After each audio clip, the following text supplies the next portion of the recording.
இந்த sinuses glands தான் சளிய மூக்கு வழியா வெளியேத்தக்கூடிய முக்கியமான வேலை பாக்குது.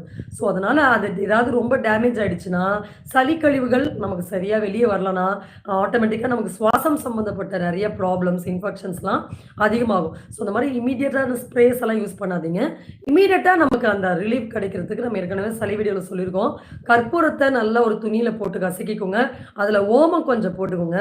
இது வந்து இம்மீடியேட்டான ரிலீஃப் குடுக்கும். துளசி இல கூட இதுல போட்டு, அத ஒரு கசக்கிட்டு, அது ஒரு ரெடிமேட் இன்ஹேலர் மாரி நீங்க கிளீன் காட்டன் கிளாத் யூஸ் பண்ணி நீங்க பிரிப்பேர் பண்ணி வச்சுக்கோங்க ரெடிமேடா.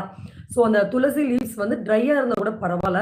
ஸோ, அந்த இதோட சேரும்போது, கற்பூரத்தோட சேரும்போது, அதுல இருந்து அந்த ஃப்ளேவர்ஸ் எல்லாம் நமக்கு வந்துரும். ஸோ, இந்த மாதிரியான ரெடிமேடா நீங்க அ இன்ஹேலர்ஸ் மாரி ரெடி பண்ணி வச்சுட்டு, அத நீங்க ஆஃபீஸ் டைம்லயோ, இல்ல ஸ்கூலுக்கு போம்போது குழந்தைங்களுக்கு இந்த பிரச்சனை இருந்தா, அவங்களுக்கு வந்து இது தாராளமா நீங்க குடுத்து விடலாம். ஸோ, இதெல்லாம் பேசிக் திங்ஸ் சைனஸ் பத்தி இதெல்லாம் நம்ம தெளிவா தெரிஞ்சாச்சு. மூக்குல எண்ணெய் கூட விடக்கூடாத மாரி காதுல